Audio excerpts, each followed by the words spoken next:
بسم اللہ الرحمن الرحیم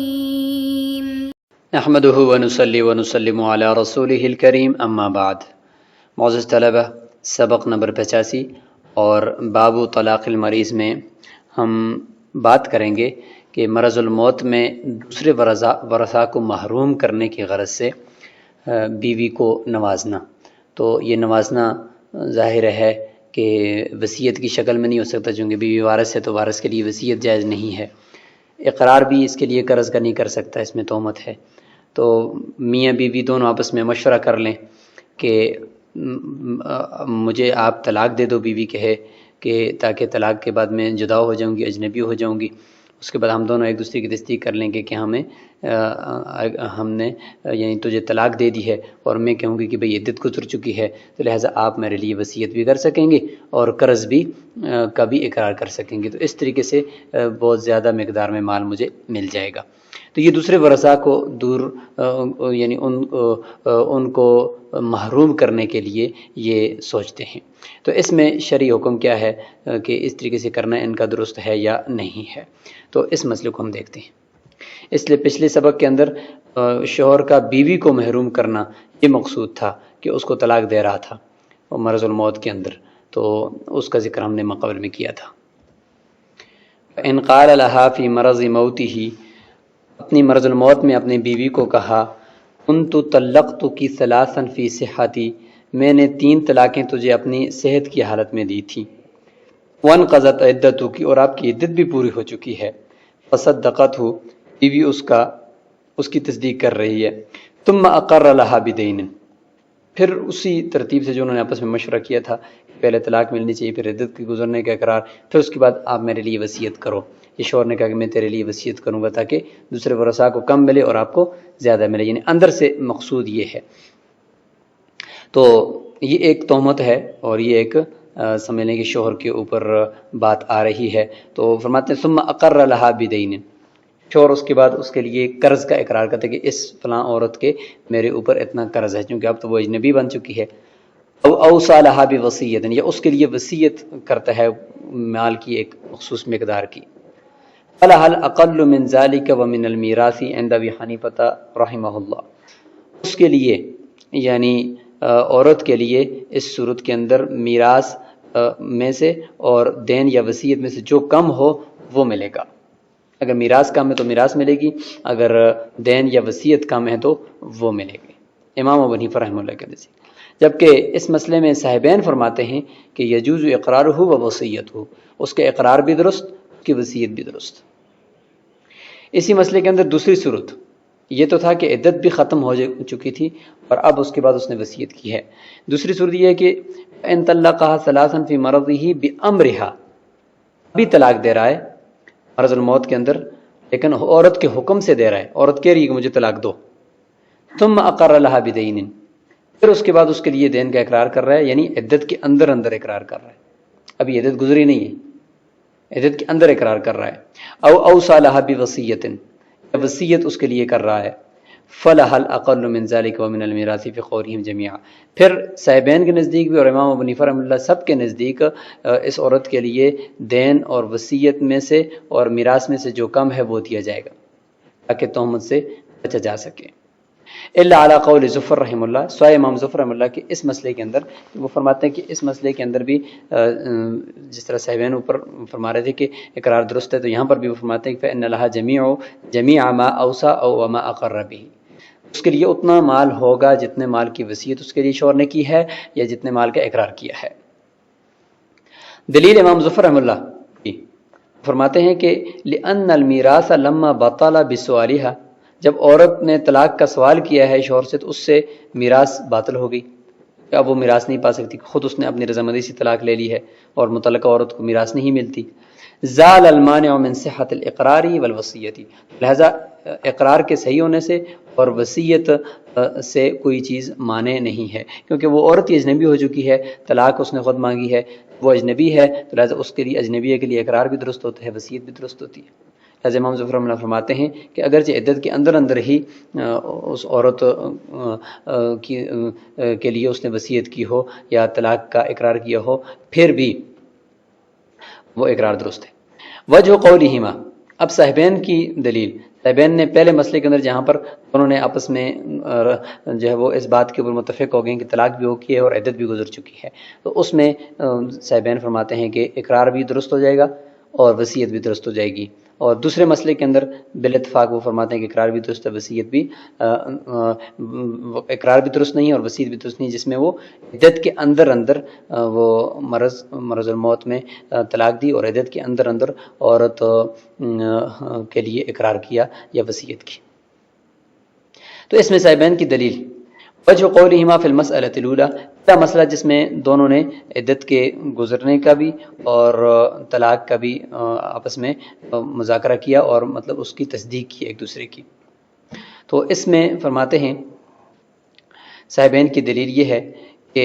پہلے مسئلے میں کہ انہما لما تصادقا علی الطلاق وانقضاء العدہ، جب دونوں نے عدت کے مکمل ہونے کے اوپر اور طلاق کے اوپر دونوں نے ایک دوسرے کی تصدیق کر لی، صارت اجنبیۃ عنہ، یہ عورت اجنبی بن چکی ہے، حتی جاز لہ ان یتزوج اختہا، اجنبی ہونے کی کچھ دلیلیں دے رہے ہیں۔ نمبر ایک کہ شوہر کے لیے جائز ہے کہ وہ اس کی بہن سے شادی کرے، پہلے نہیں کر سکتا تھا عدت کے دوران۔ فن عدم تہمت، لہذا تہمت بھی ہے جو ہے وہ ندم ہو چکی ہے، کیونکہ دونوں نے ایک دوسرے کی تصدیق کر لی کہ واقعی طلاق بھی ہوگی اور عدت بھی گزر چکی ہے۔ اعلیٰ طرح ایک اور دلیل کہ انہ تقبل شہادتہ لہا، اب اس مرد کی اس عورت کے لیے اس کے حق میں گواہی بھی قبول کی جا سکتی ہے، پہلے نہیں کی جا سکتی کیونکہ اس کی بیوی تھی۔ ویجوز وضع الزکاۃ فیہا، اور شوہر کا اس عورت کو زکوٰۃ دینا بھی درست ہے، پہلے تو زکوٰۃ نہیں دے سکتا تھا اپنی بیوی کو۔ تو ان سب چیزوں سے پتہ چلتا ہے کہ اب یہ دونوں آپس میں اجنبی ہو چکے ہیں اس پہلے مسئلے میں۔ جب اجنبی ہیں تو لہٰذا اجنبی کے لیے اقرار بھی درست ہوتا ہے اور اجنبی کے لیے وصیت بھی درست ہوتی ہے۔ بخلاف المسألۃ الثانیہ، خلاف اس دوسرے مسئلے کے کہ جس میں عورت کے حکم سے 3 طلاقیں دیں اور عدت کے اندر اندر وصیت کی اور اقرار کیا دین کا۔ فرماتے ہیں اس مسئلے میں لأن العدۃ باقیۃ، عدت باقی ہے، اور عدت ہی فرماتے ہیں سبب التہمہ،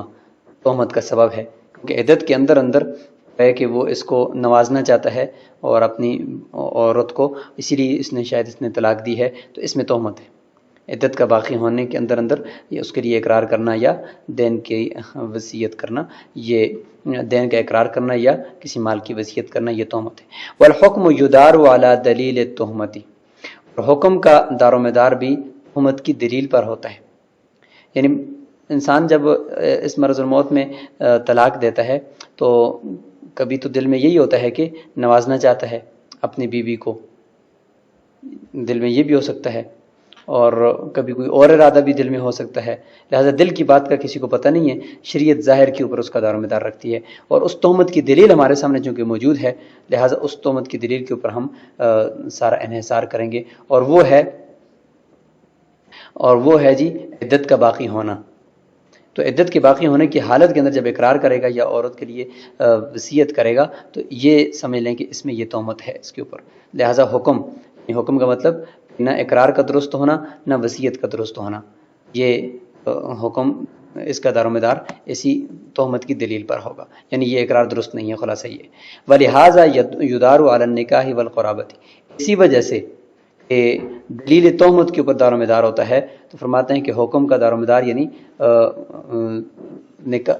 وارث کے لیے وصیت کا ناجائز ہونا اور اس کے لیے دین کا اقرار کرنا مرض الموت میں، اس حکم کا دار و مدار نکاح اور قرابت پر رکھا گیا ہے۔ مطلب اگر عورت بیوی ہے آپ کے نکاح میں ہے تو آپ منکوحہ کے لیے وصیت نہیں کر سکتے، نہیں کوئی دین وغیرہ کا اقرار کر سکتے ہیں۔ اور اس طریقے سے قرابت، آپ کا کوئی قریبی رشتہ دار ہے، بھائی ہے آپ کا، تو بھائی ہے تو بھائی کے لیے آپ اقرار نہیں کر سکتے، اس کے لیے وصیت نہیں کر سکتے کیونکہ وہ آپ کا وارث بنے گا۔ تو اس لیے شریعت نے تو اس کا جو دار و مدار ہے وہ اس دلیل تہمت پر رکھا ہے، اور تہمت کی دلیل کیا ہے؟ قرابت، تہمت کی دلیل کیا ہے؟ نکاح۔ تو اسی طریقے سے یہاں پر اس مسئلے کے اندر تہمت کی دلیل کیا ہے؟ عدت۔ لہذا دوسرے مسئلے میں جب عدت باقی ہے تو عدت کے دوران عورت کے لیے وصیت کرنا یا اس کے لیے دین کا اقرار کرنا، اس میں تہمت ہے، لہذا درست نہیں ہے۔ ولا عدت فی المسألۃ الاولی، پہلے مسئلے کے اندر تو عدت نہیں ہے کیونکہ وہ تو عدت ختم ہونے کے اوپر دونوں کا اتفاق ہے، جب اتفاق ہے تو وہاں پر اقرار درست ہے، وہاں پر دلیل تہمت بھی نہیں پائی جاتی، تو یہ صاحبین کی عقلی دلیل ہوگی۔ امام ابو حنیفہ رحمہ اللہ دونوں مسئلوں کے اندر کوئی فرق نہیں کرتے، یعنی عدت گزر چکی ہے پھر اقرار کیا ہے، یا پھر عورت کے لیے مرض الموت میں دین کی مال کی وصیت کی ہے، یا عدت کے دوران عورت کے حکم سے ہی طلاق ہے پھر عدت کے دوران اس کے لیے وصیت کی ہے یا اقرار کیا ہے، دونوں مسئلے میں کوئی فرق نہیں ہے، دونوں مسئلوں میں اس کو میراث اور دین یا وصیت میں سے جو کم ہے وہ دیا جائے گا۔ کیوں؟ امام ابو حنیفہ رحمہ اللہ فرماتے ہیں کہ دونوں مسئلوں کے اندر ان التہمۃ قائمۃ، تہمت تو قائم ہے۔ دلیل اس کی لأن المرأة قد تختار الطلاق لینفتح باب الاقرار والوصیت علیہا فیزید حقها، کہ عورت کبھی اختیار کرتی ہے طلاق کو، شوہر جب مرض الموت میں ہو تو عورت خود پسند کرتی ہے طلاق کو تاکہ اقرار کا اور وصیت کا دروازہ اس پر کھل جائے عدت گزرنے کے بعد، تاکہ شوہر میرے لیے وصیت کر سکے، فیزید حقها، اور اس کا حق زیادہ ہو جائے، ہو سکتا ہے وراثت میں کم ایسا مل رہا ہو۔ عورت کبھی کبھار اس چیز کو خود اختیار کرتی ہے اور پسند کرتی ہے۔ اور والزوجان قد یتواضعان علی الاقرار بفرقۃ وانقضاء العدہ، اور کبھی کبھار دونوں میاں بیوی اس بات پر متفق بھی ہو سکتے ہیں کہ ہماری چونکہ آخری عمر ہے، اب میں مرنے جا رہا ہوں، لہٰذا ہم آپس میں اس بات پر اتفاق کرتے ہیں کہ میں تجھے پہلے جدا کرتا ہوں، جدا کرنے کے بعد میں تیرے لیے اقرار کروں گا مال کا، اور عدت کے گزرنے کے ساتھ اور جدائی کے ساتھ، یعنی آپس میں پہلے طلاق اور اس کے بعد عدت کے گزرنا، جب یہ گزر جائے گا تو اس کے بعد ہم آپس میں اس بات پر اتفاق کر لیتے ہیں کہ بھئی اب جو کہ آپ کی عدت بھی گزر چکی ہے اور تم بھی میری تصدیق کرنا، اور اسی طریقے سے میں بھی کہوں گی میں نے طلاق بھی دی تھی تجھے صحت کی حالت میں۔ جب یہ دونوں چیزیں ہو جائیں گی دونوں کی تصدیق سے، تو اس کے بعد پھر میں تیرے لیے اقرار بھی کر لوں گا۔ تو کبھی کبھار میاں بیوی دونوں آپس میں مل کر یہ مشورہ بھی کرتے ہیں دوسرے ورثاء کو حصے سے محروم کرنے کے لیے اور اپنی بیوی کو نوازنے کے لیے۔ تو اس پر کبھی کبھار عرف میں ایسا ممکن ہے کہ وہ اتفاق کرتے ہیں۔ لیبرھا الزوج بمالہ زیادۃ علی میراثھا، تاکہ اور مال جو ہے وہ زیادہ دے دے شوہر اپنے مال میں سے، نیکی کر دے، یعنی اس کے ساتھ اپنی بیوی کے ساتھ جب اچھائی کر دے، اس کے ساتھ زیادہ مال دے کر میراث سے زیادہ، تاکہ میراث سے زیادہ مال شوہر اپنی بیوی کو دے سکے۔ فرماتے ہیں وہاد یہ تہمت، یہ جو اگر تہمت دیکھی جائے تو یہ پہلے مسئلے کے اندر بھی پائی جاتی ہے، اگرچہ عدت گزر گئی، کہ انہوں نے تصدیق کی آپس میں۔ ہم نے سبق کو شروع اسی سے کیا تھا کہ انہوں نے تصدیق تہمت عدت کے گزرنے کی اور طلاق کے ہو جانے کی اسی وجہ سے کی ہے کہ تاکہ یہ مال سارے کا سارا بیوی کو مل جائے اور ورثاء کو نہ ملے، ورثاء کو محروم کرنا چاہتے ہیں۔ تو اگرچہ عدت گزر چکی ہو یا نہ گزری ہو، امام ابو حنیفہ رحمہ اللہ فرماتے ہیں دونوں صورتوں میں تہمت باقی ہے۔ وہاد یہ تہمت فی الزیادتی، اور یہ تہمت ہے بھی زیادہ مال دینے کے اندر ہے، لہٰذا کم دینے کے اندر نہیں ہے۔ تو اس لیے ہم نے کہا کہ میراث اور دین میں سے یا میراث اور وصیت میں سے جو کم ہو وہ دے دو، زیادہ دینے میں تہمت ہے، کم دینے میں تو تہمت نہیں ہے، اس لیے ہم نے کہا کہ کم دے دو۔ فرماتے ہیں فرددناھا، پس زیادتی کو ہی ہم نے رد کیا ہے، ہم نے کہا کہ بھئی میراث اور وصیت میں سے جو کم ہے وہ دینا ہے۔ فلا تہمت فی قدر المیراث، میراث کی حد تک، اس کی مقدار تک تو کوئی تہمت نہیں ہے، وہ تو ویسے بھی عورت کو ملنا ہی تھا، طلاق دیتا یا نہ دیتا۔ فصححناہ، ہم نے اس کی تصحیح کر لی اور ہم نے اس کو یہ کہہ دیا کہ بھئی میراث اور وصیت میں سے جو کم ہے وہ دینا ہے۔ صاحبین کو جواب دیا جا رہا ہے، صاحبین نے فرمایا ہے کہ اسی وجہ سے، یعنی عورت پہلے مسئلے کے اندر اس کی عدت گزر چکی ہے، اسی وجہ سے اس کی دلیل یہ ہے کہ شوہر اس کے لیے گواہی دے سکتا ہے، شوہر اس کی بہن کے ساتھ نکاح کر سکتا ہے، شوہر اس کو زکوٰۃ دے سکتا ہے۔ یہ تین مسئلے ذکر کیے تھے، ان کا جواب دیتے ہیں کہ ولا مواضعۃ عادۃ فی حق الزکاۃ والتزوج والشہادۃ۔ اس طرح ہم نے کہا کہ بھئی کبھی کبھار میاں بیوی اس بات پر آخری عمر میں اتفاق کر سکتے ہیں کہ ہم آپس میں ایک دوسرے کو یعنی طلاق کی تصدیق کرتے ہیں، طلاق بھی ہو گئی، عدت کی تصدیق بھی کرتے ہیں کہ عدت بھی گزر گئی، اس کے بعد میں آپ کے لیے اقرار کروں گا اور مال کی وصیت کروں گا۔ تو کبھی کبھار اس کے اوپر اتفاق تو کرتے ہیں، لیکن ولا مواضعۃ عادۃ، لیکن اس بات پر عرف میں عادتاً اتفاق دونوں میاں بیوی کا نہیں ہوتا، موافقت نہیں ہوتی زکوٰۃ کے حق میں یا شادی کے حق میں یا گواہی کے حق میں۔ یعنی اس طریقے سے میاں بیوی کبھی بھی نہیں سنا گیا کہ وہ اس بات کے اوپر اتفاق کر لیں کہ چونکہ زکوٰۃ باہر جا رہی ہے، میں تجھے طلاق دیتا ہوں اور اس کے بعد عدت تو بھی کہہ دینا کہ میری عدت گزر چکی ہے، میں بھی تصدیق کروں گا، اس کے بعد میں زکوٰۃ آپ کو دے سکوں گا کیونکہ اب اجنبی بن جاؤ گی۔ اس کے لیے کبھی وہ اس طرح نہیں کرتے۔ اور اسی طریقے سے عورت بیوی کی بہن یعنی اپنی سالی کے ساتھ نکاح کرنے کے لیے بھی میاں بیوی کبھی بھی اس طرح کا فیصلہ نہیں کرتے کہ چلو میں تمہیں طلاق دیتا ہوں، تیری عدت گزر جائے گی، اس کے بعد پھر میں تیری بہن کے ساتھ نکاح کروں گا، ایسا تو کبھی بھی مشورہ نہیں ہوتا۔ اور اس طریقے سے وہ شہادہ اور گواہی سے متعلق ایک دوسرے کے حق میں گواہی دینا چاہتے تھے لیکن میاں بیوی یہ نہیں دے سکتے، دونوں آپس میں اتفاق کر لیں کہ میں طلاق دیتا ہوں اور آپ بھی تصدیق کر لو کہ بھئی طلاق مجھے ہو گئی ہے اور میری عدت بھی گزر چکی ہے، پھر آپ میرے حق میں اور میں آپ کے حق میں گواہی دے سکتا ہوں کیونکہ اجنبی ہو گئے۔ تو اس طریقے سے مشاورت ان تینوں مسئلوں کے اندر نہیں ہوتی۔ اس طرح کی مشاورت قرار اور وصیت کے لیے مرض الموت کے وقت ہوتی ہے، تو لہٰذا وہاں پر تو یہ تہمت موجود ہے، لیکن ان مسئلوں کے اندر تہمت نہیں ہے۔ ان مسئلوں میں اس طریقے سے کوئی بھی نہیں کرتا، لہٰذا اگر عدت گزر بھی گئی تو زکوٰۃ اس کو دینا درست ہے اور نکاح اس کی بہن کے ساتھ کرنا درست ہے، اس کے حق میں ایک دوسرے کی گواہی بھی دینا درست ہے، لیکن جہاں تک بات میراث کی ہے یہاں پر تہمت موجود ہے، اس لیے میراث اور جو اس نے وصیت کی اس میں سے جو کم ہوگا وہی دیا جائے گا۔ یہی راجح قول ہے اور یہی مفتبی قول ہے۔ قال امام محمد رحمہ اللہ جامع صغیر میں فرماتے ہیں ومن كان محصورا او في صف القتال فطلق امرأته ثلاثا لم ترثه۔ یہاں پر مرض الموت کے قائم مقام اسی کے معنی کے اندر کچھ اور بھی صورتحال ہوتی ہے مرد کی زندگی میں کہ جس میں وہ موت ہی کی طرح کی ایک صورتحال ہوتی ہے، جیسے کہ ابھی اس کو قتل کیا جانا ہے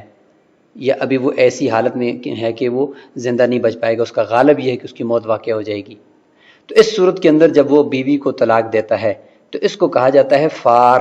یہ رجل فار ہے۔ فار کا معنی بھاگنے والا، کہ اپنی بیوی کی میراث سے بھاگ رہا ہے، کہ طلاق دیتا ہے آخری عمر میں اور اس کا مرنا بھی ابھی اس میں تقریباً یقینی ہو چکا ہے۔ اس صورت میں بیوی کو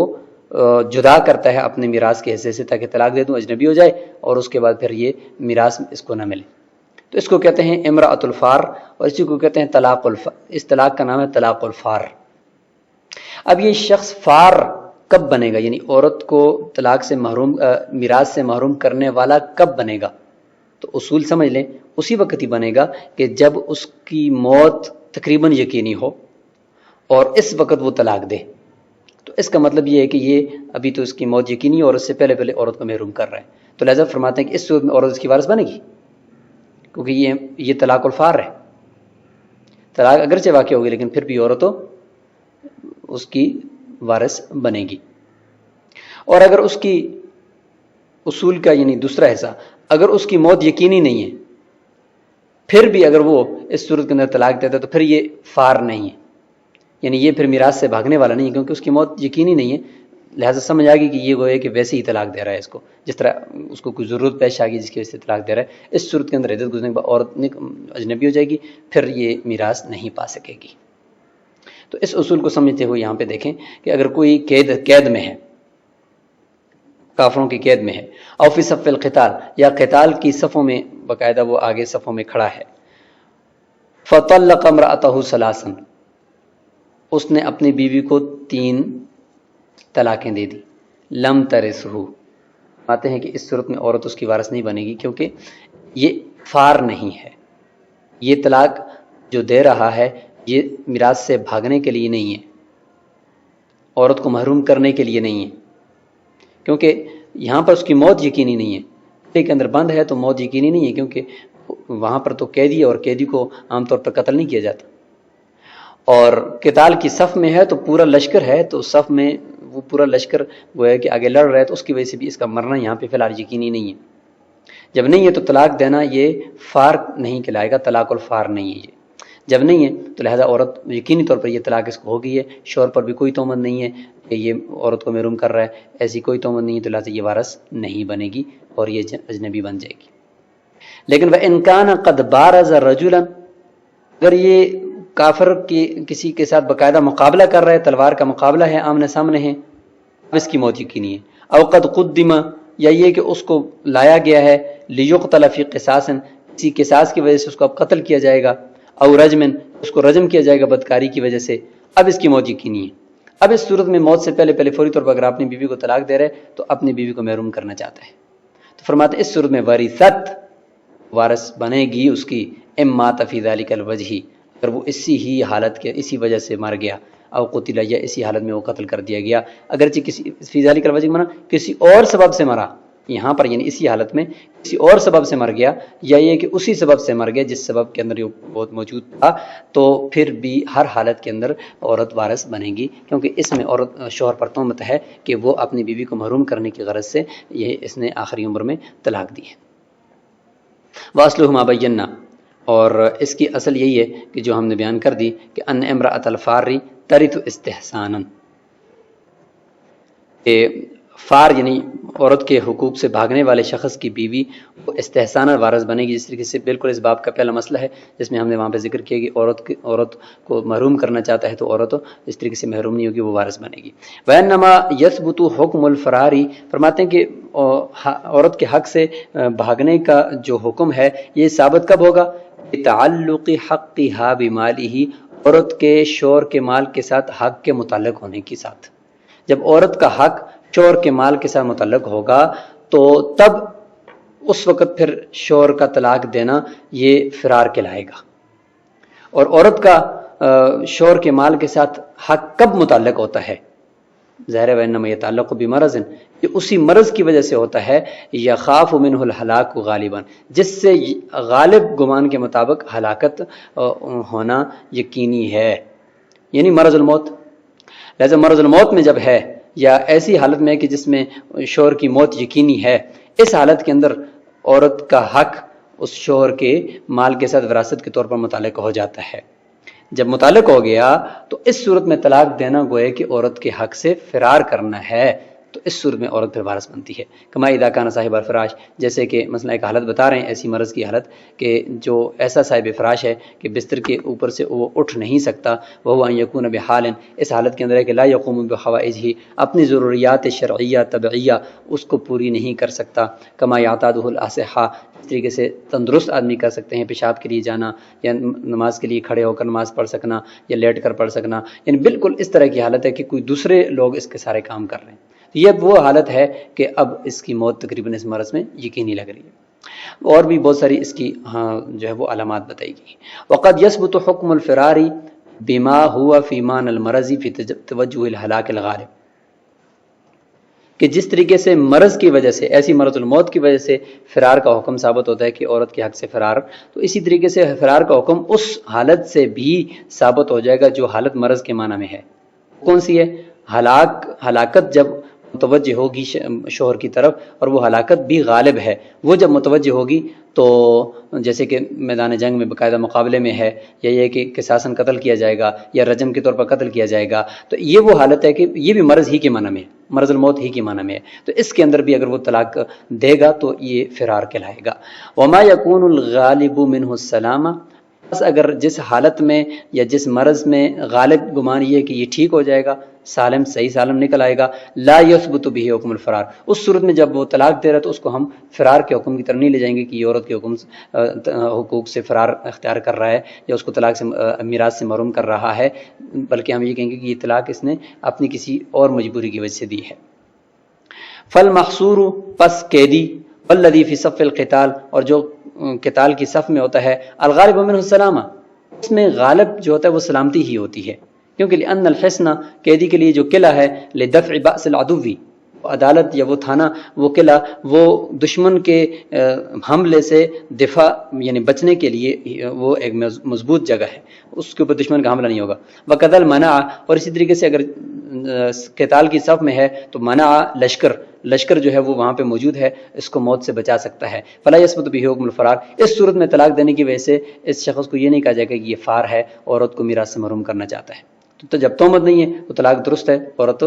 وارث نہیں بنے گی۔ والذی بارز او قدم لیقتل، جو شخص مقابلے کے لیے آگے جا رہا ہے، باقاعدہ مقابلہ کر رہا ہے یا آگے لایا گیا قتل کرنے کے لیے، الغالب منہ الہلاک، اس میں غالب یہ ہے کہ اس کی موت واقع ہو جائے گی۔ فیتحقق به الفرار، اس میں صورت میں طلاق دینے کی صورت میں فرار جو ہے وہ متحقق ہو جائے گا، اور عورت کا حق اس کے مال کے ساتھ متعلق ہو گیا میراث کے طور پر، اور اس کا طلاق دینا عورت کو محروم کرنے کی طرح ہو گیا۔ ولہذا اخوات، اس مسئلے کی اور بھی بہت ساری بہنیں ہیں، یعنی اور بھی بہت ساری صورتیں ہیں تخرج علی ھذا الحرف، اسی اصل اور اسی ضابطے کے اوپر ان کی تخریج کی جاتی ہے۔ مثلا اس میں ایک یہ بھی ہے کہ کشتی کے اوپر سوار شخص ہے، تو جب تک کشتی صحیح چل رہی ہے تو اس صورت میں یہ اگر طلاق دیتا ہے تو یہ طلاق درست ہے، یہ فار نہیں کہلائے گا۔ اور اگر کشتی جو ہے وہ موجوں کے اندر آ گئی ہے اور اب اس کے غرق ہونے کے چانسز کافی زیادہ ہو چکے ہیں، اس صورت میں اگر یہ طلاق دے گا تو اس کا مطلب یہ کہ یہ اپنی بیوی کو محروم کر رہا ہے اپنی میراث سے، پھر یہ طلاق الفار کہلائے گی۔ تو اس طرح کے اور بھی بہت سارے مسائل ہیں۔ وقولہ اذا مات فی ذلک الوجہ او قتل، فرماتے ہیں کہ مصنف نے جو پیچھے کہا ہے کہ اگر وہ مر گیا اسی صورتوں میں یا اسی صورت میں قتل ہو گیا تو یہ فرار کہلائے گا۔ تو فرماتے ہیں دلیل، اس بات کی دلیل ہے علی انہ لا فرق بین ما اذا مات بذلک السبب، یعنی اس میں کوئی فرق نہیں ہے کہ اس دوران جب موت اس کی یقینی ہو گئی تھی، اس دوران وہ کسی یعنی اسی سبب سے مر گیا، او بسبب آخر، یا کسی دوسرے سبب سے مر گیا، اپنی طبی موت مر گیا، اس صورتحال کے اندر دونوں میں کوئی فرق نہیں ہے۔ کصاحب الفراش، جیسے کہ صاحب فراش ہوتا ہے، بستر کے اوپر پڑا ہوا ہے بسبب المرض، مرض کی وجہ سے، تو اب اس مرض کے اندر اس کا مرنا تقریباً غالب تھا، لیکن اس دوران اذا قتل، اس کو گولی لگی اور وہ قتل کر دیا گیا۔ تو اس صورتحال میں بھی ہو، لیکن اس جو خاص اس کی موت کی یقینی ہونے کی جو مرض ہے یا حالت ہے، اس کے اندر اگر کسی اور سبب سے بھی مر گیا نا، پھر بھی اگر اس سے پہلے اس نے طلاق دی ہوئی ہے تو پھر بھی یہ فار ہی کہلائے گا، عورت اس کی وارث ہر حال میں بنے گی۔ تو یہاں تک اس مسئلے کو ہم نے پڑھ لیا، اور جس کا پورے کا خلاصہ یہ ہوا کہ شوہر اور بیوی کبھی دونوں مشورہ کر سکتے ہیں کہ میں آپ کو طلاق دیتا ہوں چونکہ اب میری مرض الموت کا وقت ہے، یا مرض الموت نہیں ہے لیکن اسی طرح کا کوئی وقت ہے، تو اب میں اس طرح کرتا ہوں کہ دوسرے ورثوں کو زیادہ ایسا چلا جائے گا، آپ کو کم ملے گا، تو لہٰذا میں وصیت کروں گا آپ کے لیے، لیکن وصیت اس وقت تک نہیں کر سکتا جب تک کہ آپ کو طلاق نہ ہو، لہٰذا میں طلاق دیتا ہوں تاکہ تجھے وصیت کر سکوں۔ تو یہ کبھی اس طریقے سے کرتے ہیں، تو فرماتے ہیں کہ اس میں راجح قول امام ابو حنیفہ رحمہ اللہ کا ہے کہ میراث اور وصیت میں سے جو کم ہوگا وہ دیں گے تاکہ تہمت سے بچا جا سکے۔ اور آگے جو ہے وہ شخص جو عورت کو محروم کرنا چاہتا ہے اپنی زندگی کے آخری حصے میں، تو اس کا حکم ہوا کہ اس صورت میں عورت اس کی وارث بنے گی۔ السلام علیکم ورحمۃ اللہ۔